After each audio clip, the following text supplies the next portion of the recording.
This is Calvin Castine. It's the morning of June 12th, 2017, and we're hoping to take our cameras today to a monthly get-together during the summer months, a get-together of former employees of the Sheridan Iron Works, Sheridan Company, Harris Graphics, Harris Intertype, this former company here that's now owned by Kimpex, or Susi International on Elm Street in Champlain. A long-time business that started as a foundry in the mid-1800s and grew over the years. And when it closed its doors 30 years ago in 1987, there were many hundreds of people working there. So we're going to talk to the people in this monthly get-together and hopefully ask them their years of employment. Names of some of their bosses and co-workers if they want to share that, and anything that may have been significant about their employment here and what they have done since then. Personally, I worked here, walked in these doors over here in 1966 and worked there till, I started in May of 66, worked there till January of 75, although it was a period where I was laid off for a period of that part of that time. On a personal note, I started dating my wife Judy, who was a co-worker here. Although we knew each other, we may not have ever gotten together if we hadn't been co-workers here, and we've been married for about 42 years right now. And when I left here in 75, the day I walked out the door, the layoff, one of the people who was being laid off was a guy named Rod Barlow out of Burlington. He told me that he'd be working for Woodman of the World, and he filled me in on what the Woodman of the World was, and from there I went on to work for Woodman of the World. And one of the Woodman of the World projects was local television on the Access channel. So without that moment in time where he told me about the Woodman and me following up and making a 10-year career out of the Woodman and then leaving there into the hometown cable, all the programming you've seen for the past 34 years probably never would have happened. So my life would have been far different if I'd never walked in the doors here at the Sheridan Company.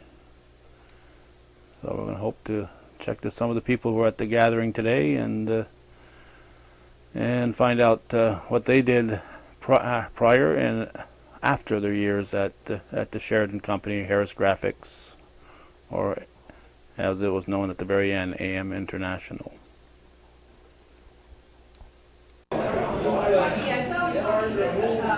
This is the people who have gathered here at 8:30 on this June 12th at Drex Subs in Champlain, and hoping to all of them, certainly most of them, will chat with us and tell us what they've been doing and their years of employment at Harris Graphics and or Sheridan Iron Works.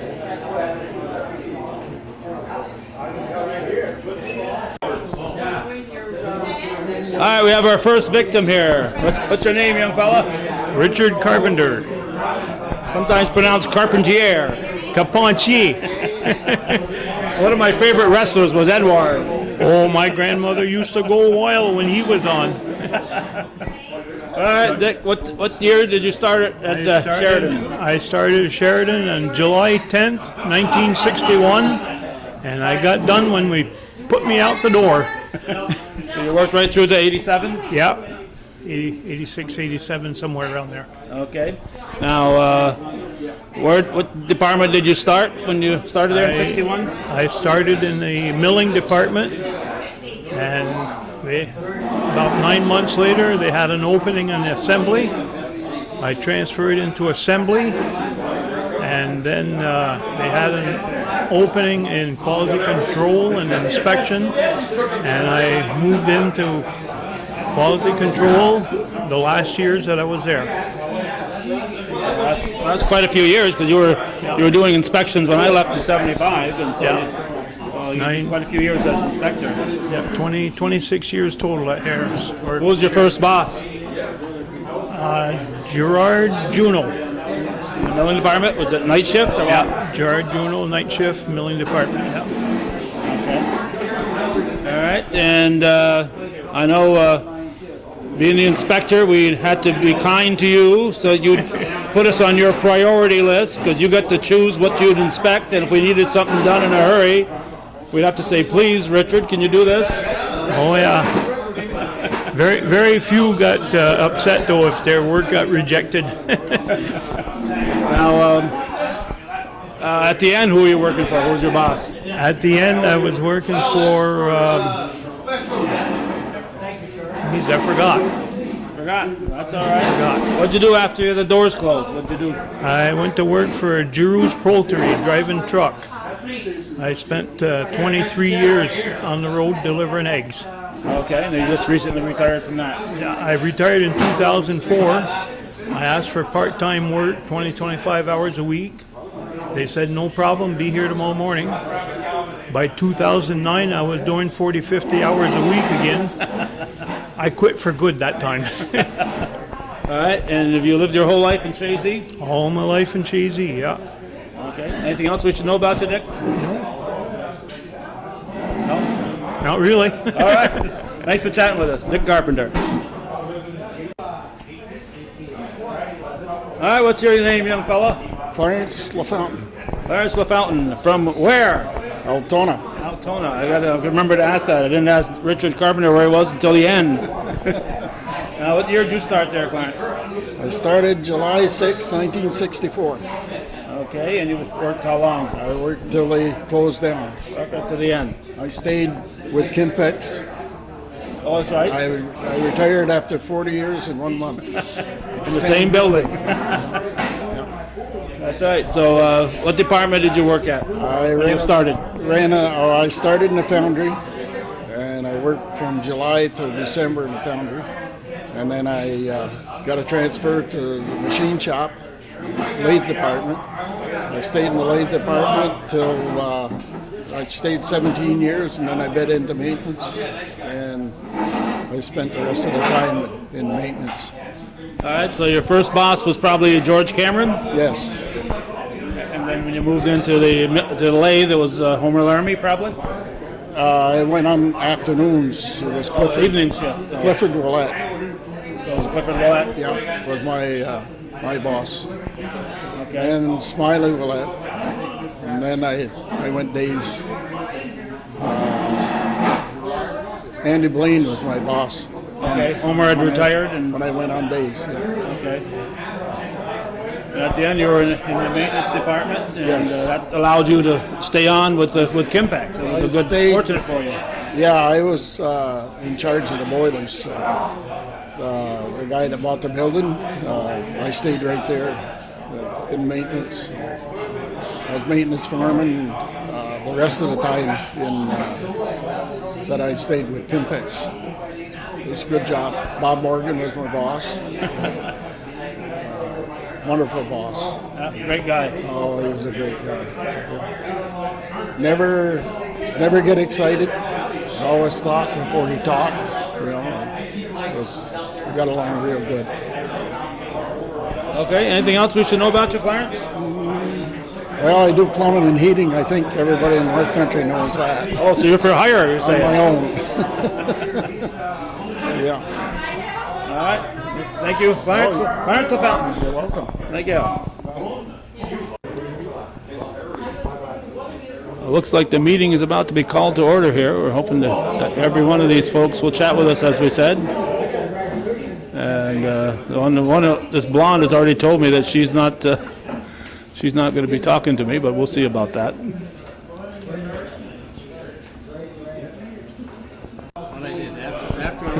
Okay, here we go. This guy, he's trying to think of what he's going to say. You answer my questions here. First of all, an easy one. What's your name? Bill Stickney. Bill Stickney.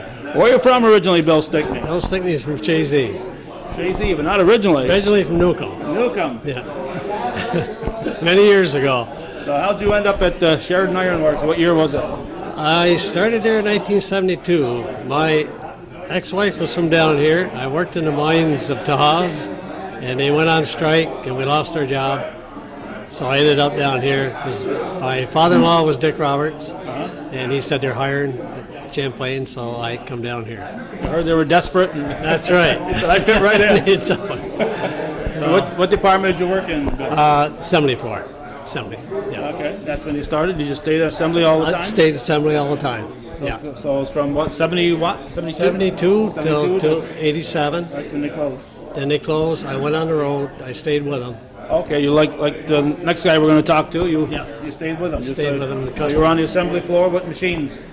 Stuffers, stuffing machines, newspaper inserters. So then I went out on the road. For AM International. Yeah, and of course they changed. I don't know how many names, 2-3 times they sold. Originally it was AM International. Right. So then I ended up retiring in 2004. Now I know the next guy we're going to talk to here, Buster. He pretty much stayed in the area. Did you stay in the area? Or did you move to Ohio? Oh no, I stayed right in the area. You stayed in the area. Just worked out of my home. Yeah. So they'd call you and you'd go out. Tell you where you had to be, and that was it. Yeah. Did that almost 17 years. So what would that entail, going out on the road? You'd be gone for... Oh, we would only get home once every 2 weeks. Just a weekend every 2 weeks. So, and when we first started, we were getting home on weekends, but then they were cutting costs. So then every 2 weeks. Every we 2 got weeks. home. So you're living out of a suitcase and... Get home and just do your mail, mow your lawn, and it's ready to go again on Monday, you know? Now, AM International, Harris Graphics, this is a company that sold internationally, so you went to foreign countries and Yeah, everything? a couple of times. Went to Germany once and went to Denmark one time. Install some machinery. Yeah. So there to help install them. Help install them, yeah. So they were that busy that you were installing machines all the time? Or Oh, yeah. And there was troubleshooting them and repairing. You were repairing the machines. Some of the old machines you had to repair too. Some that you worked that you'd done at Sheridan that you had to fix? Yeah, that's probably some of it. Yeah. Yeah. All right, who'd you work for? Who was your boss at when you started? Let's see, who was? Oh, Lester Cologne. That's the Duke. Yeah, Great the guy. Duke. Great Yeah. guy. Yeah, he was the foreman. Then I went on nights for a few years. And that's Smiley Willett. Smiley, another great guy. Oh, wonderful. Oh, yeah, they were both good guys. Yeah. I liked working for Smiley. And at the end, who was your boss? I think when I left, I ended up, before I left, as a foreman for a year. Oh, congratulations. Yeah. 30 years too late. Congratulations. Yeah, I think one year it was January till I left in October, so it wasn't quite a year. Ron Favreau was my foreman, Okay. and Ron had got a job elsewhere because, they were closing, so they needed somebody to fill in, so I said, all right, I'll take it, and that was my last job there. I walked out October 5th, I think, and never looked back. That was it, Yeah. So. No, but so you ended up retiring from AM International. Right, So, yeah. Okay. And you're still a Yankee fan? Oh, definitely. You and our buddy Don Miner and Gabby Bedard. And Oh yeah, diehards. I think I was born a Yankee fan. So. And of course the Grand Marshal this year at the Shazy Parade. Yes, I did that this year. Yeah. That was all right. Yeah, that was quite. It was different for me, but it turned out all right.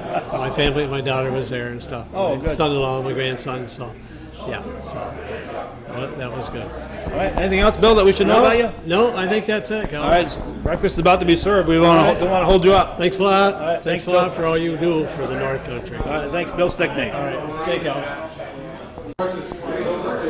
All right. We just got done talking to your ex-nephew-in-law.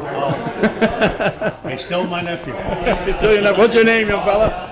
Morris Roberts, Morris Roberts, sometimes known as known as Buster. Buster Roberts. All right. What years did you work there, Buster? Started 1960 to 1987. 1987, so 27 years at the 27 years. airplane plant. What department did you start in? I was a painter. A painter. I used to paint. Well, we had to. Back then, it was painting the equipment with a brush. There was no spray. It was just with a brush. Sheridan Green. I did that for 2 years. I said to myself, well, I've been doing this here for going on 2 years, but I was looking to make a move. And I looked around. I said, well, the machinist was okay. It was an easy job, but a boring job. So I said, well, that's not really for me. So then I kept on looking around, and then I noticed building the equipment. I said, that's what I want. So then I put in for it, no problem.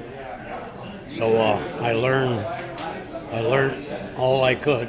In fact, I'm glad I did, because otherwise, not realizing that the shop was going to close. Right. So when that day came, some of us had choices, hit the road. But before I go any further, the company offered to buy my place and move me to Ohio, which I didn't want, because I was 55 years old and I wanted to stay around home. But then, 30 years ago, he was 55. We won't tell you how old he is now. 57. So this went on, and finally I didn't make up my mind right away, but in the meantime I'm doing a lot of thinking and seeing I didn't want to move, and I missed the kind of work. So I was talking to another employee. He worked out of he was like a subcontractor for Harris back then. So he told me about it. He said, why don't you take that kind of a job? So which I did. And I got hired as really a troubleshooter. Was supposed to be part-time. Well, come to find out, I just kept track of all my weeks on the road, so on and so forth. In the first year, I had 49 jobs. That's part-time. Wow. You know?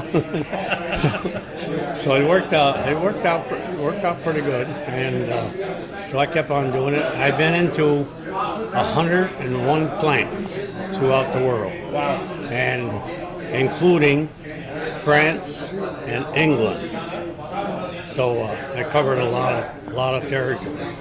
But I was it really turned out good, because there was one good thing about the job. I didn't have any boss, because they couldn't tell me what to do. You were the expert. Who am I going to ask? But it worked. I mean, I was very well treated, and really no complaints, you know. So the time came, I think it was 2000. It was the beginning of 2000 when I retired. And so in the meantime, Harrisburg, Pennsylvania, which was Fry Communication, I'd been there, I think altogether 51 times. So the boss there at Fry Communication asked me if I would go back part-time, maybe once a year, twice a year, or whatever. So I said, well, that sounds pretty good. And the job would be, if I went in for a troubleshooter, the job would take 3 days. Well, back then, they paid me $5,500 for 3 days' work. Something you can't refuse. That's more than you were making a year when you started. Right, I guess so. Plus, I saved the company $3,000 in what they were paying me. So that really worked out pretty good. Okay, because they didn't have to pay the overhead of international or whatever. Yeah, Right. so that worked out pretty good. And still, I was selling cars part-time. I sold cars from 1960 up to, I think it was 60 years. And I should point out that I started at Sheridan, I mentioned earlier in here, at 66, and wasn't long after that that guy on the CT floor talked me into buying a new 1966 Ford Fairlane from Rao Brothers. And so So you sold me my first new car. Because I'd have to check my books. I have all my books. Really? I have every car that I sold. Oh, geez. So I got quite a lineup there, you know. And but that worked out. That worked out real good. Because I had to rent a car, or I'd go down a day early. This way here, I could, on the day I was supposed to work, then I went to work and did my job. So then between that and the selling the car part time, I guess that ended up.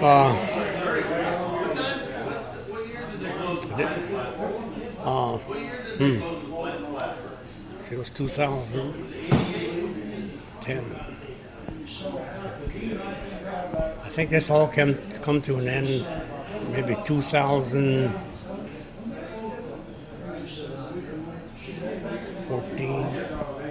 17, so you know, if it's 17. right now it's 17, so you know, if you back up 8-9 years, you probably remember how old you were. How old were you? We'll go that way. Well, back then I was 55 when they closed the doors, 70. By the time I got done, I think I was around 72. 72. Okay. That'd be 15. So I that'd be didn't have- 13 years ago already. So. Yeah. Okay. And maybe I would be still working, but my wife told me, you gotta quit and you gotta go to Florida. So I'm glad I did. I said, You gotta spend some of that money, Buster. You can't take it can't with you. take it with you. That's right. So, I guess that's. your first boss. Who was your first boss? Pardon? Who was your first boss when you started as a painter? Back then it was, oh Jesus. All right, who's Carey. Bill Carey. Bill Carey. Now Bill Carey painted all the time. All the time. And you know he's still alive. Yeah. In his 90s. So you would think that breathing in that paint would be shortening your life, but it didn't seem to hurt him. It's really, in a way, there wasn't a lot. It was an open space, like you know. It's not like you were cooped in, and it couldn't.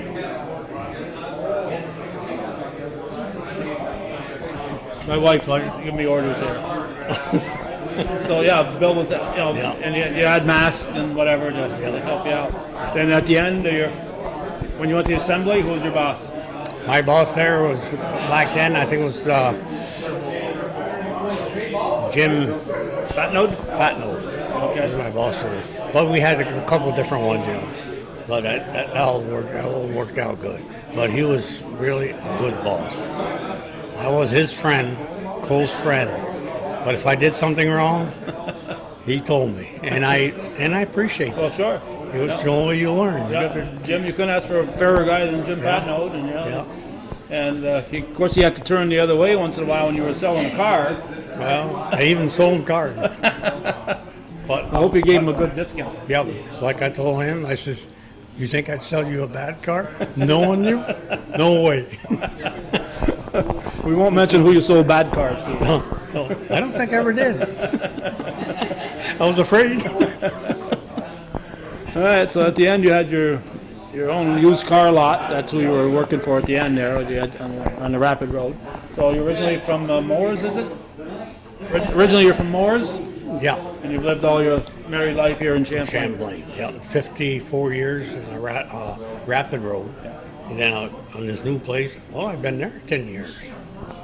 On Route 9. Oh, you're on Route 9. Didn't know you'd moved. Congratulations. Oh, well, thank you. All right. Anything else, Buster? No, I guess serving a meal here. I guess that's it. Now and then we started this breakfast deal. Yeah. That's started that back in 2000. We've been doing this for 17 years. Wow. 17 years. But the only bad thing, I'm not getting paid for it. I heard the Drex folks here, Garsos, give you a little commission. Maybe you could sell a used car for rent. Sell a used car. I'll have to be outside here. All right. Thanks, Buster. Yep. Thank you. Buster Roberts. You're asking the question? I'm asking the question. Okay. You're a long ways from where you grew up here, aren't you? Yeah, about a quarter mile probably. Yeah, not very What's your far. name? Norman LaRush, Champlain, New York. All right. And what year did you start there? No. Oh, back in 66, 67. 67. 1967. I beat you. I started in 66. Yeah, well, I got out of the Army in 66. I had to go to school first to learn what I was doing.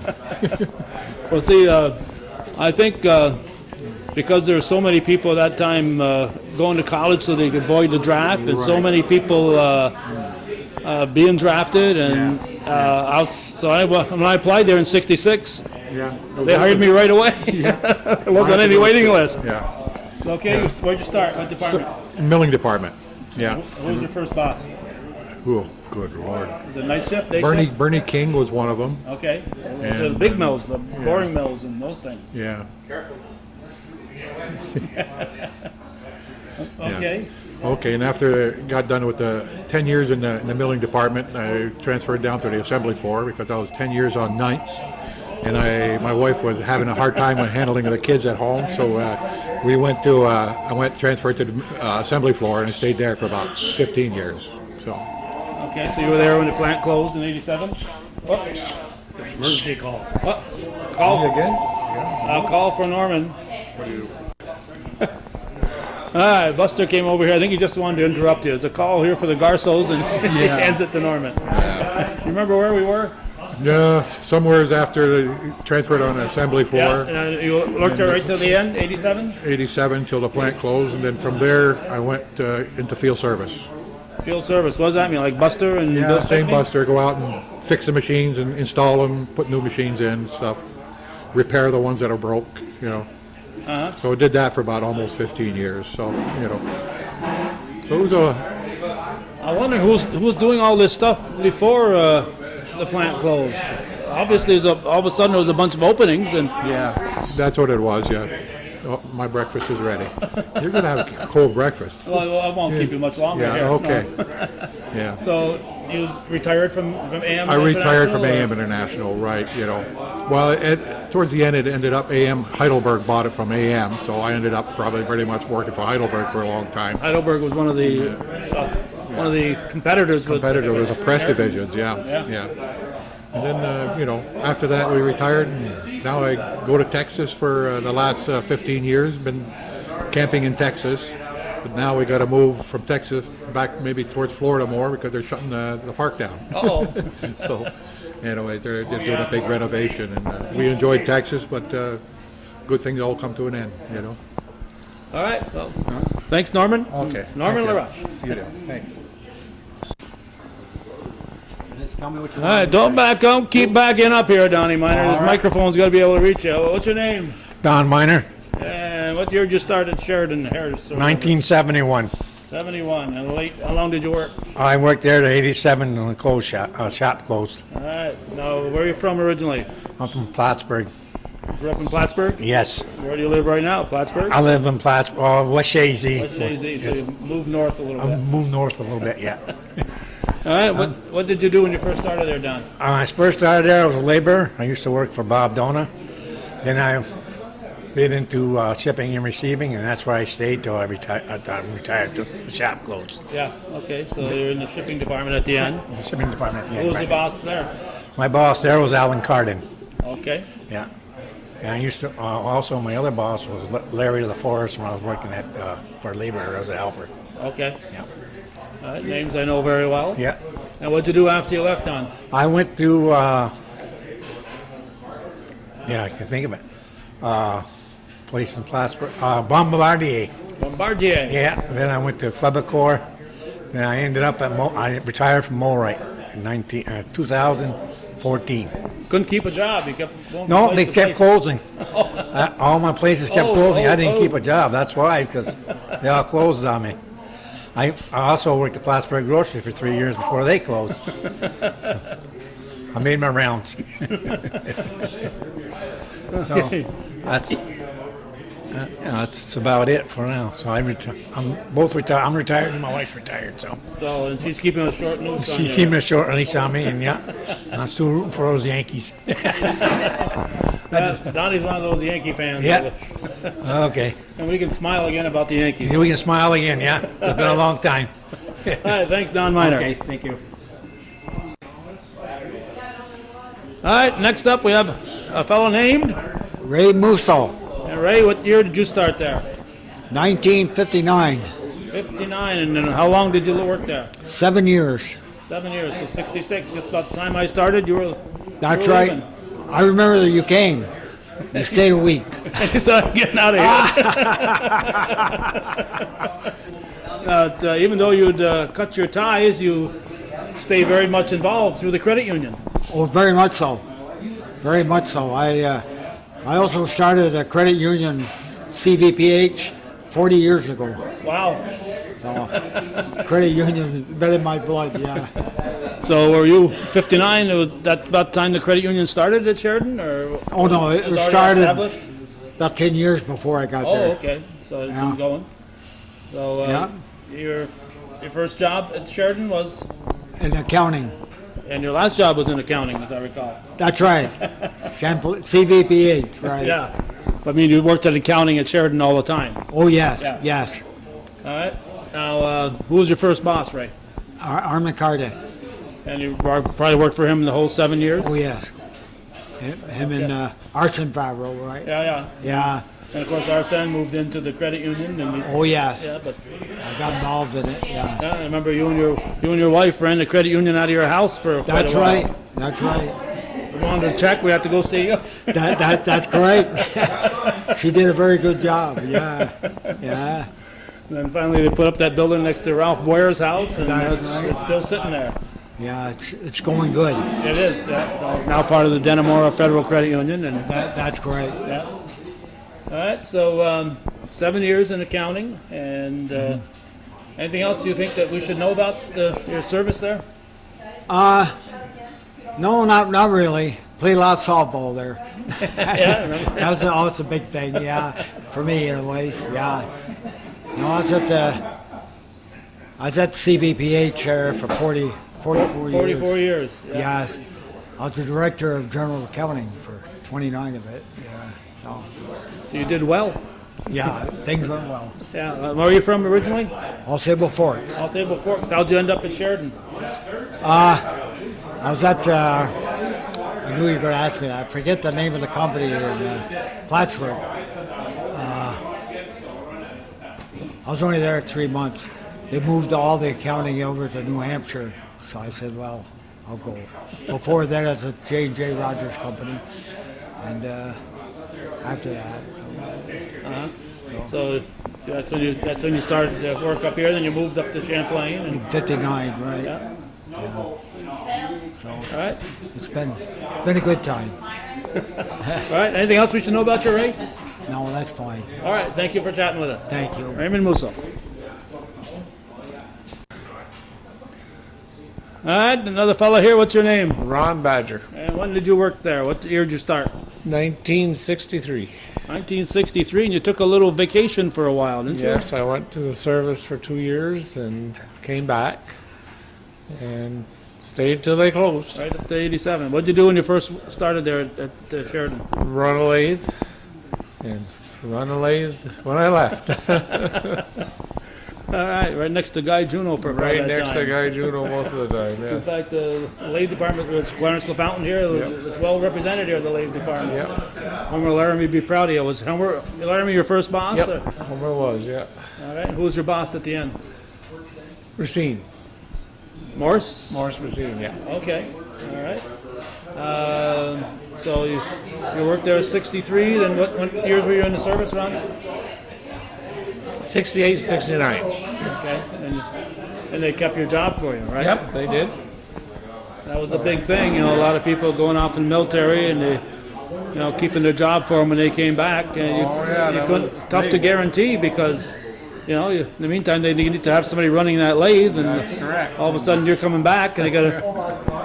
So it worked out well. I don't know whether they were slow or busy or what, but I had my job. And after the plant closed, what'd you do? Well, I went to St. Albans and worked at Fonda for 6 months, and they went bankrupt. So I had to look for another job. So I went to Heinsberg, Vermont, worked for an aerospace company, and I worked there for 8 years. And when they Star Wars, they shut down Star Wars, and so aerospace contractors were sort of phased out. So in 1993, I opened up my own business, and I'm still working today. Oh yeah, what are you doing? Machine shop. I got the full-fledged machine shop. Where is it? Right there at my home. I built a big building in the back of my house, and nobody knows I'm there but me. And Now everybody knows. now everybody knows. Oh, Yeah. nobody knows you're there. How do you get your business? I had just 2 or 3 really, really good customers, and word of mouth, and it was a good business for me. Now, is it lathe work or what kind, all kind of Mills, machinery? grinding, anything you need to do but welding. I don't do any welding. I know a few people did that. I know Royce Dean did that type of Royce thing Dean for a while. Yeah. A few others that left and got their own. Again, I used to do some work for Royce Dean. Subcontracted Royce from my shop, and again, Prim Hall. I did a lot of Prim Hall. Jim Malloy, you'll probably talk to him. He owns his own business. And I did a lot of work for him. Scott Kingsbury. I mean, I had quite a few customers. So. And you're still doing it. And I'm still doing it. At your- Not as much. And of course, your father-in-law worked there for a good many years. Yeah, he worked. Oh my God, Ernie Lebois. Yeah, Ernie Lebois. I really don't know the amount of years he had, but he was there for a long time. And your brother Albert Badger was one of our good friends that worked there. He was a great guy. He And was in the office, did a lot of the paperwork and that kind of stuff. So yeah. Well, again, Sheridan was a family-oriented business. Most of the people there were related. now, I know your father used to cut my hair. Where'd you grow up? I grew up, well, actually, I was born in Ross's Point. Then I moved to Plattsburgh, and he cut hair in Plattsburgh. Then he bought a home in West AZ, so I grew up sort of in West AZ. And you had that barber shop in Coopersville for a while, right? No, that was my grandfather. Your grandfather. My grandfather. Oh, yeah. your grandfather Yeah. had that barber shop. My father had one at our house in West AZ too, by appointment only. He had because he barbered in Plattsburgh. I see. Yeah. So yeah, they wanted me to become a barber, but I didn't want nothing to do with it, or either myself or my brother Albert. But we didn't want anything to do with being a barber. So. All right. Anything else, Ron, that we should know about? No, that's it. All right. Appreciate you talking to us. You're welcome. Thank Mr. you. Ron Badger. All right. What's your name, fella? Ralph Boyer, Sometimes known as. Bucky. Are you still known as Bucky, or everybody got to call you Ralph now? No, I still get quite a few Buckies, yeah, especially in Champlain. Now, what year did you start at Sheridan? I started in November of 1959. I had worked construction here on the 87 for June to October, got laid off and started in the milling department as a clerk. And I probably I probably was in just about every department at some point except finance and engineering. At the end, I was machine shop and assembly, electrical, as the manager of those separately, and then at the very end, I was the interim operations manager. Great place to work. Unfortunately, they decided to move.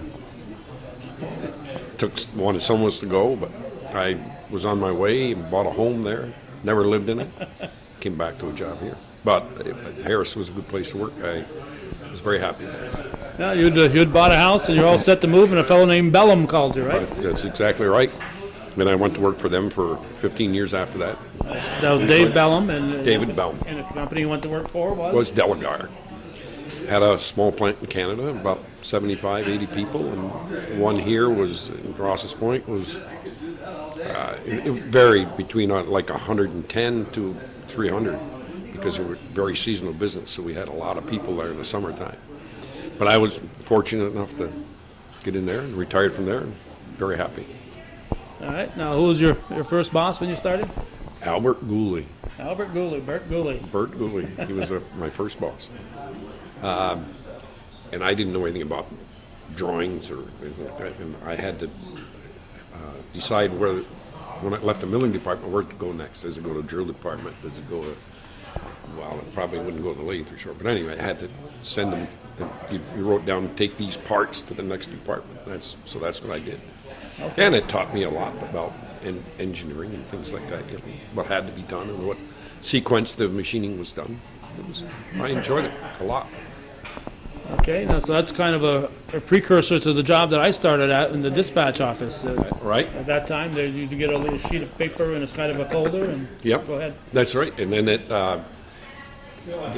there was usually what I want to say the industrial engineering department routed it to where it goes. So you got a listing and you knew where they had to go. You just put down which machine to send. Right. With the cards, and they put their time on it. It have a list there. It starts in the whatever milling department or whatever, then it goes to the lathe or the drills or whatever, and then on to end up in the finished parts room. Yeah, that was the big switch from what I started at. Then it went to this dispatch station.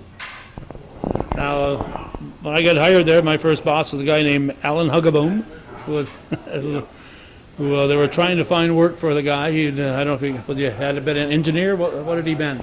Alan? Yeah. He'd always been in the production Was department. Yeah. At one time, I think he thought he should have got Jack Zerlo's job, but he wasn't too happy with it. But no, he was a production control manager up until the last 3 or 4 years, and then he was on special projects.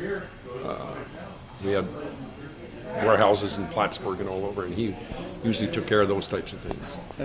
Yeah, I worked for him for a lot of years. Yeah, he was my first boss, and I worked directly under Larry Jarvis. So when you moved into the office part, who was Hugaboom your boss? Or? Hugaboom was my boss, yes.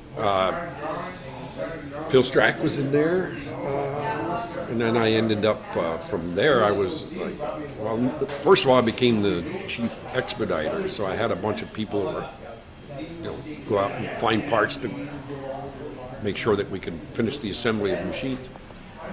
And then later on, I became the production control supervisor. Then I went to second shift. I took over the second shift. Gerard Juno did Gerard Juno retired? Yeah. Well, no, he actually worked for me for a little while. Oh, really? He got sick, and then he came back to work as a supervisor at night, so I took over that. Worked there for a year. And then I went to the assembly manager's job. Bruce Bell moved out to the parts department, so I was there. Excuse me. And then the machining manager was a slippery seat. Everybody got fired that went in there, it seemed like.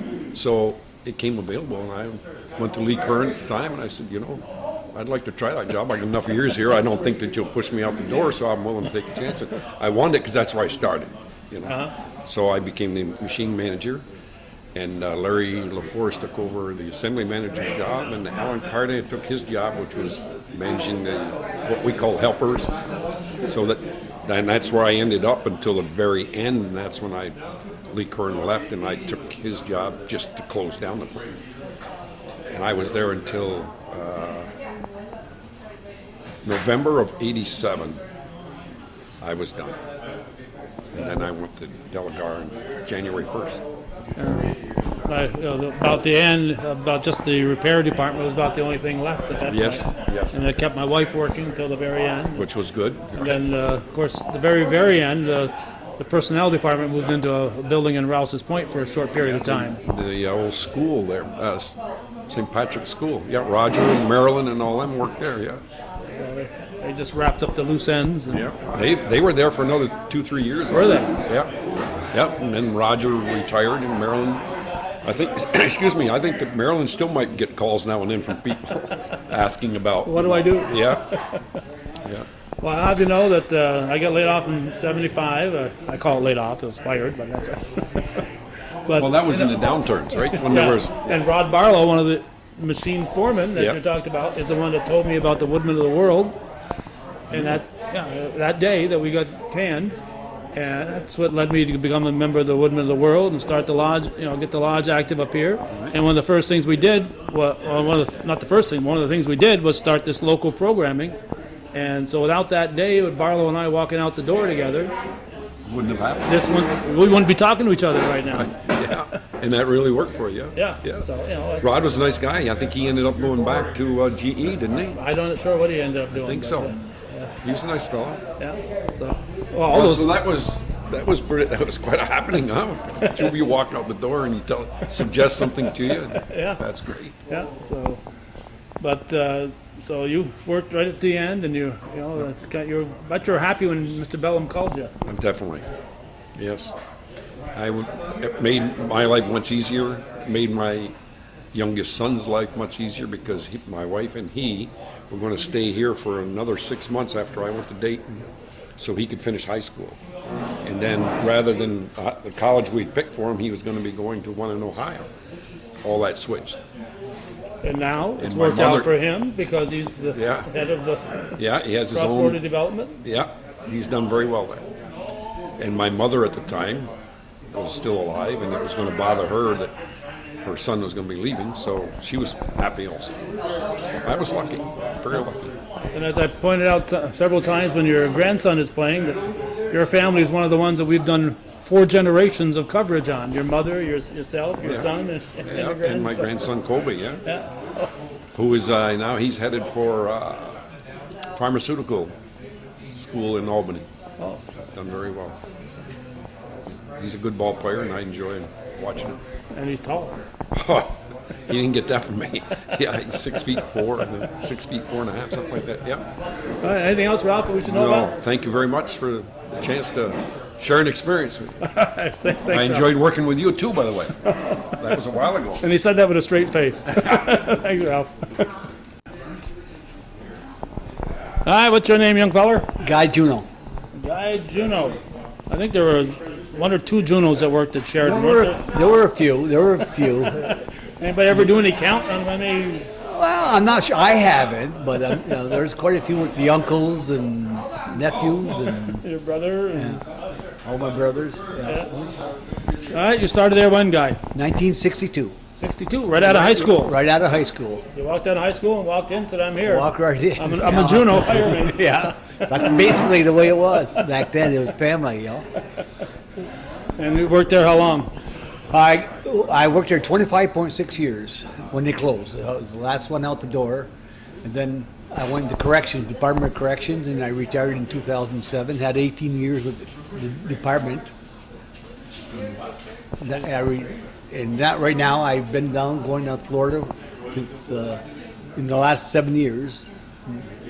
Besides that, just taking it easy, watching a grandson play sports. Retiring from the Department of Corrections probably more lucrative than retiring from the Sheridan would have been. A lot more. So you're one of the cases where it really panned out pretty good. Well, for me it did. I hate to say it, but because some guys didn't pan out as well, but for me it did. It gave me security for my family, and like I say, my health is halfway decent, so I'm living decent. Okay. And what department were you in when you started? The lathe department. I've been in the lathe department. Then my last few years, I went to PTC. PDC. Now what's that? I worked with it's parts, parts. Shipping parts out with my wife. Yeah. Yes. So that was down there. You're in what we used to call the Butler Building, right at the Exactly, the east end of the building there. And so there's quite a few left in that department. You worked right up to the end then. Right to the end. We were one of the last ones to leave that department. Okay. And your first boss? My first boss was Homer Laramie. And then I went to Andy Blaine and numerous others. I think back when I first started there, Sandy Phillips was your uncle. Sandy Phillips was just getting sick. He just had to leave. He was and Bob Embry came in and took his spot. Yes. And Homer Laramie. Well, I went there in '62, and I think Sandy worked a couple years, and then he got sick. And 66. I just started there, and within a month he was out the door. Yes. He'd gotten sick. And of course, in the drill department, another uncle of yours, Roger Tatro. So, Tatro family, the Juno family. Your uncle Gerard was night shift foreman. Exactly. Yes. Yeah. And of course, Andy and your uncle Andy and your father Raymond and Albert. Yeah. Albert. I used to tell your brother Bobby Juno that your uncle Albert had a lot of pull because he'd run that big crane. Yeah. I said, your uncle's got a lot of pull here, Yeah. Well, I never thought about it that way, but yeah. So at the end, who was your boss? At the end, George Bombardier. Okay. George Bombardier and A good friend of yours, so yeah, very good friend of mine. You go out fishing, you let him catch the big ones, so you treat your Exactly. Yes. Well, George and I have been, with Cindy, we've been friends for, for a lot of years, even before Harris Graphics. We were going fishing with him, like you said. We were going fishing with him, and we were going out to the KC parties, New Year's parties. But we've been friends for quite a while. And we see each other once in a while, but not like back then. You separate a little bit, and you don't see them as much. Yeah, but, right. when we see each other, we talk about the old times. Okay, anything else, Guy, that we should know about? No, that's it. Outside the fact that we share a grandchild. Yes, yeah. Shay. Shay Juno, yeah. A beautiful little girl. Okay. All right, well, thank you very much. Thank you for having me. All right, Guy Juno, thank you. All right, what's your name, young feller? Myron Degenhardt. Myron Degenhardt. I never knew him, Myron. I knew a Zeke Degenhardt. You know him? Oh, yeah. How'd you end up with a name like Zeke? That's a nickname my brother tagged on me when we were, early years in school. Yeah. What years did you work at Sheridan? It started in 1941, and I stayed till they closed the shop in 1987. That's 46 years. 43. 43 years. Well, I had a couple years out when I was in the service. Okay. And back in school. So you started in 41. You're saying? Started in 41. So you left for the World War II? Is that what happened? Yeah, I think it was 43. I got sick of working a 12-hour shift, and I went in the Navy. Worked 24-hour shift. Yeah. Where'd you start when you started in 41? In the lathe department. All right. So you're probably going to mention a boss I've never heard of. Who was your first boss? Walton Pottery. Walton Pottery. I've heard of Walton Pottery. Yeah, he was still there. Yeah, well, he was my boss, and then I worked for... That's Clarence's father. Juno. Isn't it? That's Clarence Pottery's father, isn't it? I don't know, I think maybe. Yeah. And you worked for Juno? You said what's Juno? I don't know, he was head of the planer department. I can't remember his first name. Okay. So then you ended up in engineering. I went back to school after I got out of the Navy, and then I went back when I went back to Sheridan. I started in the engineering department as a draftsman. So who was your boss up there?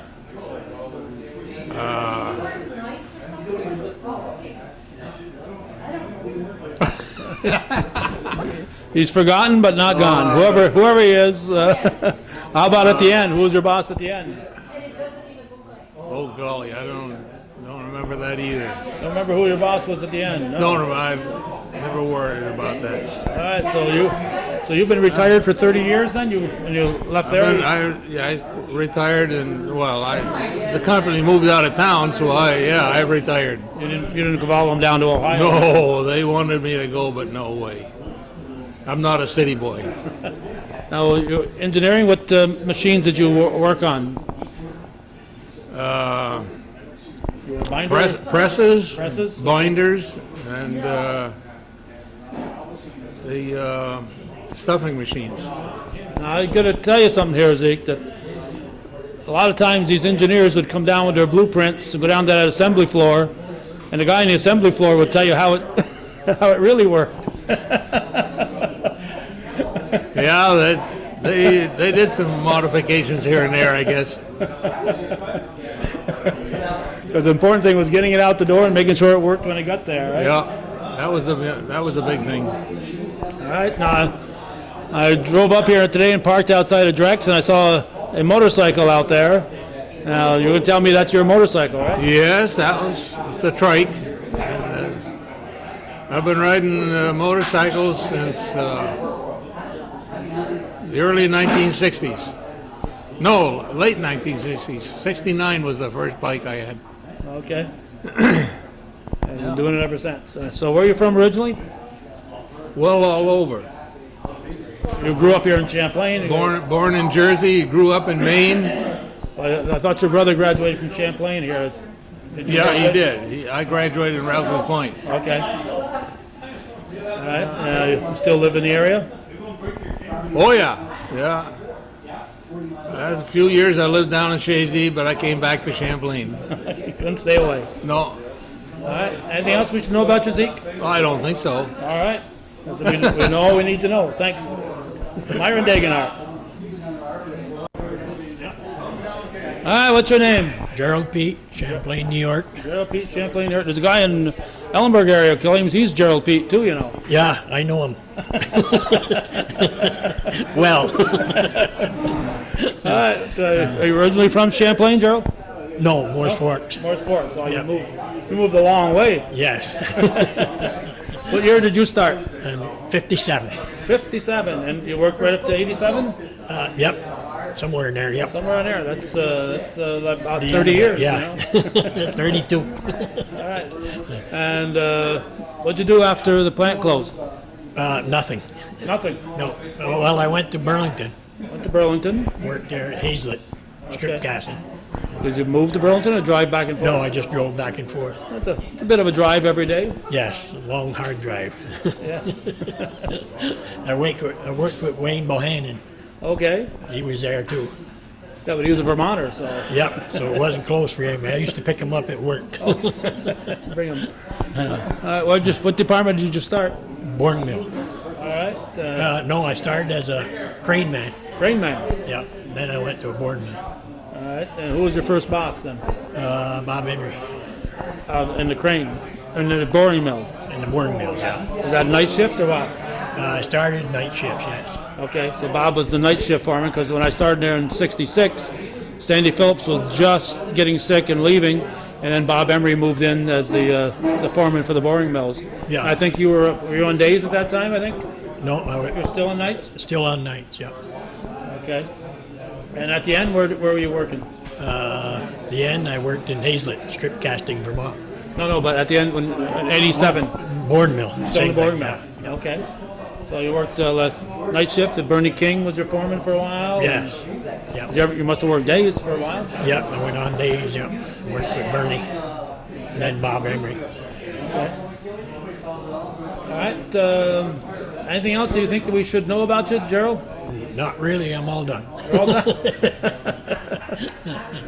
All right. Well, appreciate you taking time to chat with us. Okie dokie, thank you. Thanks, Gerald Pete. Yep.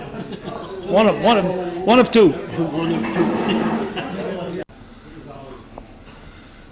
All right. What's your name, young fella? Lee Gordon. W. Lee, as I recall. Willard, to be exact. Now, we've already gotten your story. Very fortunate you and Al Strack were able to sit down with us maybe 4 years ago, probably, and they had a little display at the museum. And Over at Celine's, yeah. Lee, what year did you start at Sheridan? January 58. 1958. Yeah, that was 58. I was walking across up from St. Mary's up to look at the new cars at Trombley's garage over there. A few years ago, yeah. And what year did you leave? 87, was it? Did you stay to 8? They closed? November 87, yeah. Okay. So what department did you start in? I started in engineering, 4 hours a day. In 58? 58. 2 hours a day in purchasing, and 2 hours a day in accounting. I worked that way for about 4 months, I guess, and I went full-time in engineering as a trainee draftsman. Okay, and I recall you took some of those ICS courses there and became a full-time engineer, right? Yeah, eventually, several years later, I worked my way up to become an associate design engineer, non-degreed engineer. Non-degree. Non-degree. They discriminated against Did it the hard way. What machines did you specialize in? Flyback machinery, binders, gathers, trimmers, addition equipment, rounderbacker liners, case makers, book smashers, newspaper stuffing machines. A variety. Everything. Who was your first bosses? You had worked 3 departments. Who was your boss? My first boss was Paul Chamberlain. Okay. Well, Joe Ledoux, actually. Joe Ledoux was the chief engineer, Okay, but Paul Chamberlain was, group leader. Yeah. okay. He had two sons. His younger son graduated with me, Stephen Chamberlain. Yes. Yeah. And at the end, who was your boss? At the end was, let's not think. I guess it would be Richard Loran. Dick Lauren. Okay, also known for his farm equipment business. Sure. We're all a bunch of farmers. And when the plant closed, then what happened to you? Well, I elected not to move to Dayton, Ohio, so I went subcontracting. I stayed in the bookbinding machinery business. Worked at that for 15 years, I guess. Yeah. And retired? And retired. Yeah. Okay, so you were on your own when you're subcontracting, or Yes. was it AM International that would hire you, or who would hire you? Over the years, I got to know a lot of people in the bookbinding industry, and they knew who I was. And whenever they had problems or wanted to change something engineering-wise, they would call me. That kept you busy? That kept me busy, overseeing the installation of new lines as well as used lines, startups, training. Did a little bit of everything. I know some of the folks that left Sheridan started a company called Prim Hall. Did you ever do any work, subcontract work for them? Yes, I did some work for John and Dave Hall. I did a fair amount of work for them. Oh, good. And I continued to do some work for Harris AM. All right. Anything else we should know about you, Lee? No, I guess that's about it. All right. It was an enjoyable place to work, and thankful I had the experience. You're from Moores, you've been Moores your whole time? Moore's all but 12 years, I guess. Presently, I live in Plattsburgh. Okay. Yep. Okay. All right. Thanks. Thank you, Calvin. Lee Gordon. All right, we're finally finding somebody I'm not familiar with. Well, I'm Jim Alloy. Jim Alloy. My wife's talked about you, and most of it's been pretty good. So. Yeah, I was one of those upstairs engineering guys. What's your years working there? Started with Sheridan in 1964. But that wasn't up here. Yes, but Roger Nollette was the one that hired me. I worked there from 66 to 75. How come we never crossed paths? Because I was only there from 64 to 65. Oh, I see. And then what? No, then Uncle Sam decided I was going in the Army. Okay. So I was in the Army from 65 to 68. I was one of the lucky guys that got to go to Alaska instead of Vietnam. And then when I got out of the service, my job with Sheridan was in Easton, Pennsylvania. Okay. So went down there and worked from 68 to 78. And then came back up to Champlain when they built the new building in 78 and closed the plant in Plattsburgh. I don't even know when that was. 87, 88, somewhere around there. They closed the Plattsburgh plant. I don't know. Yeah, I know 87 was the Champlain plant, but I don't know if it was before then or after that. But I was one of the last ones that closed that building. Anyways, we developed the MB binder down there. Okay, where are you from originally? Actually, I grew up in Peru. Okay, and how'd you end up coming to work at Sheridan? That was just work available. Okay, you were an engineer or what? Yeah. Well, started off as a designer, then I became in charge of flatback, gathers, binders, trimmers, and then I went down to Plattsburgh to develop the MB binder. And then went into some small business adventures, if you would. After 87? After 87.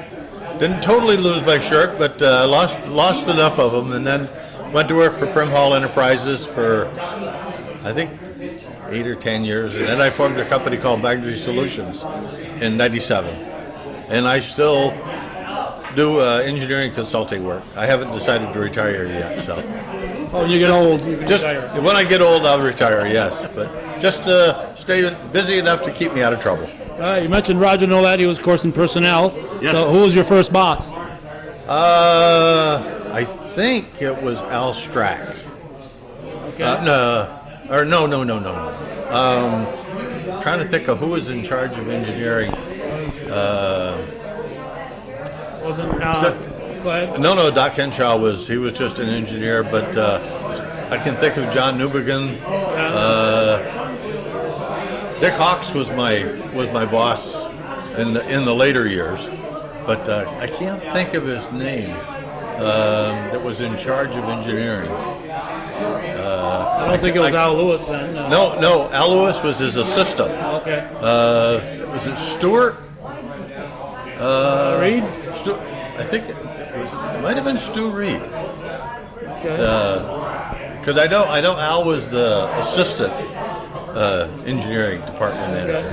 Now, sometime while you were in the military, then that's when they moved just about all the engineers, not all of them. They kept Right. some in Champlain, but they moved them down to Easton. To Easton, yeah. That's why you moved That's down why. there. That's why my job was down there. All right. So when you moved back up here, who was your last boss? Dick Hawks. Dick Hawks. Yeah. Who was the last one up here? He was the last one up here. Yeah. He was my mentor. He helped me grow. Now, the Easton plant closed, I'm guessing probably right around 80 or so? Or vicinity? I was thinking it was 60, or no, 78. 78. Yeah. And lost a lot of good people. And that's when I learned that some of the people that remain aren't necessarily the good people, and some of the ones that are let go are not necessarily the bad people. It was a good education for me. It's called politics. There was a lot of politics involved. All right. Anything else, Jim, that we should know about? No, just I'm still alive and kicking. All right. Keep on kicking and rooting for the Yankees here. There you go. All right. I like that. All right. Thanks, Jim. Yeah. Jim Malloy. I drove in here today. I noticed two things, a motorcycle, and I said, Zeke must be here. And I saw a Vermont car, and I said, maybe Bernie's here. Is that your Vermont car? That's right. That's my car. What's your name?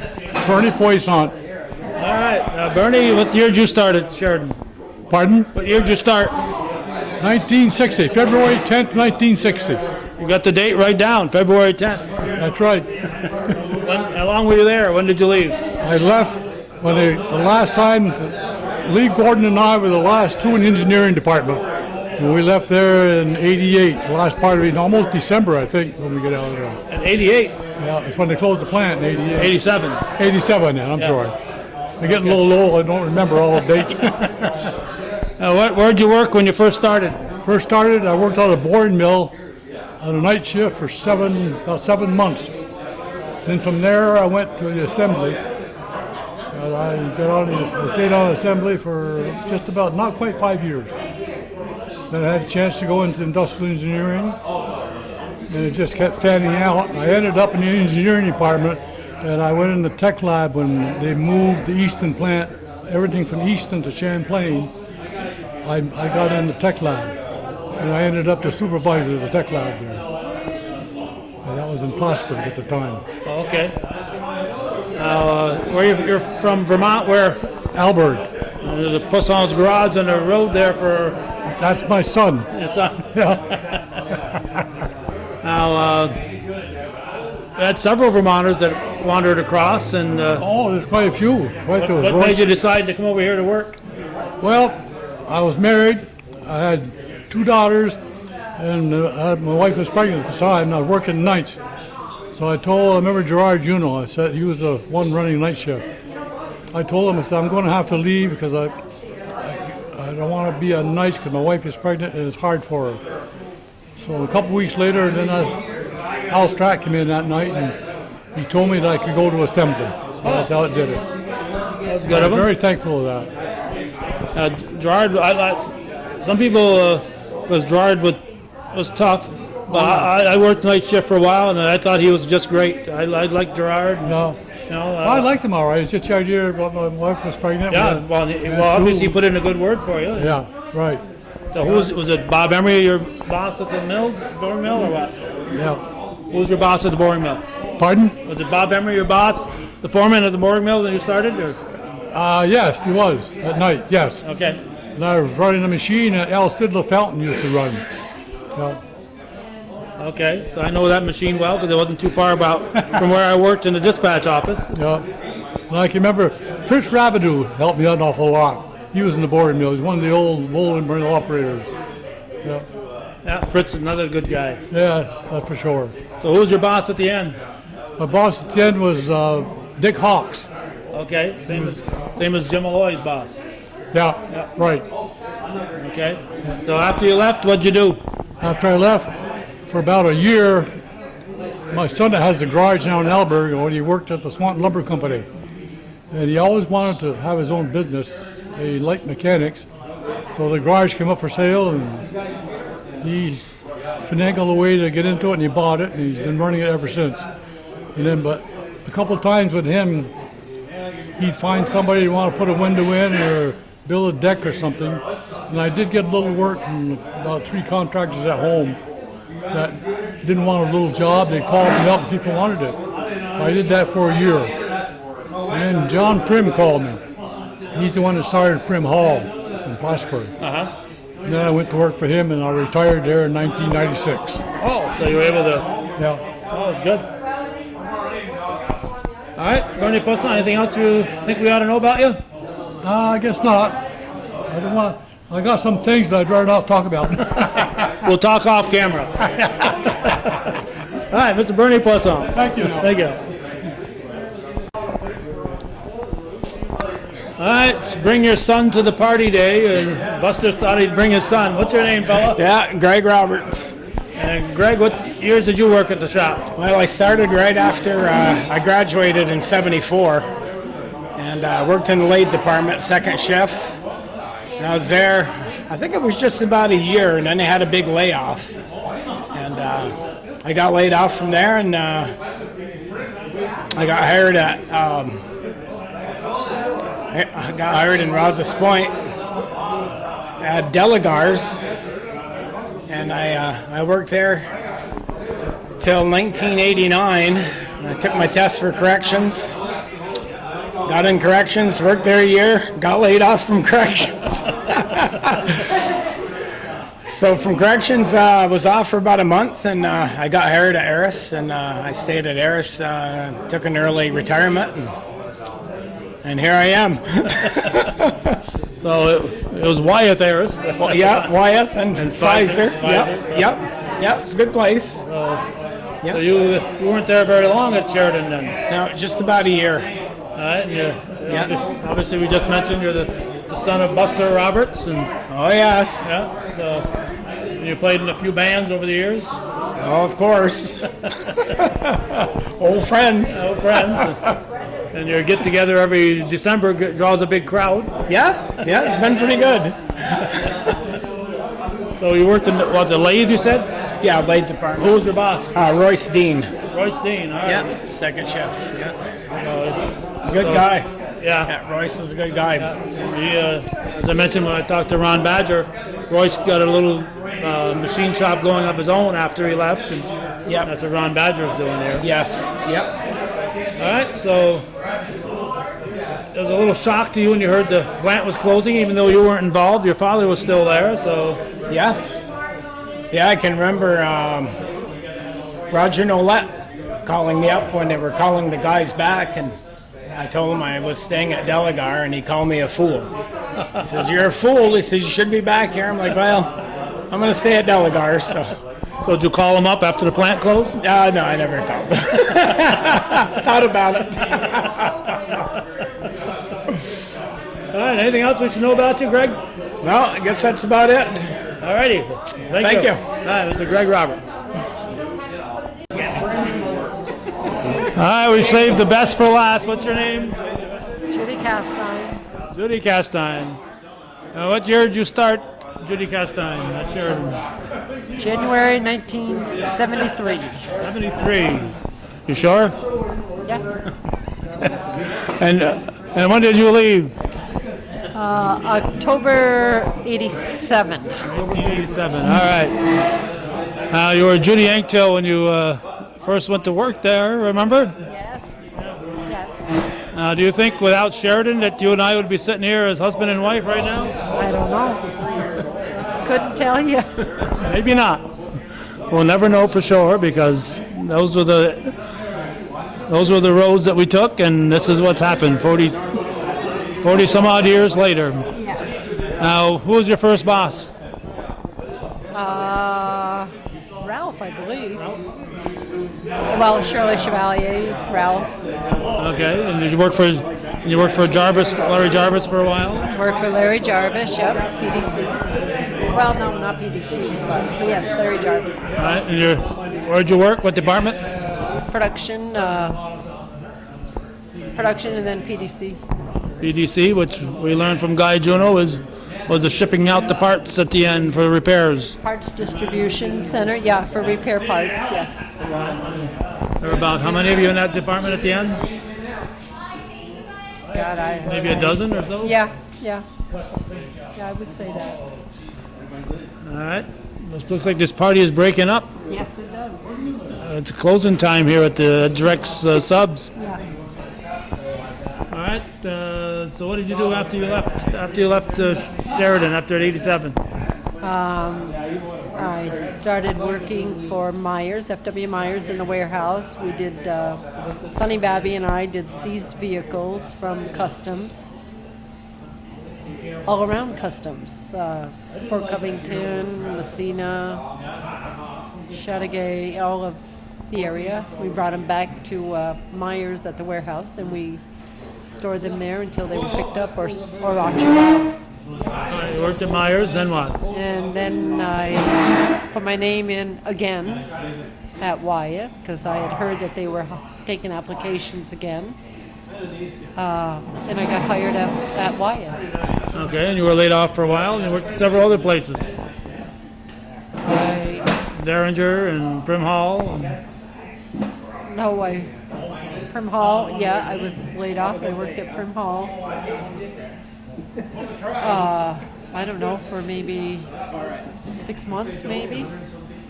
And I worked at Derringer's. I worked at Derringer's after. I didn't. Okay, obviously you weren't prepared for this test. No. But you ended up going back after the layoff at Wyatt, and Yep. you retired from Wyatt. No Wyatt. Yeah, right. Yes, I did. I ended up retiring from Wyatt. All righty. All right, so the battery's about to die. Any final words? No. All right, that was Judy Castine. Thanks, Buster Roberts, for getting this group together, and we'll see you next month. Thank you. All right. See you next month. Next month. Thank you. Watching Hometown.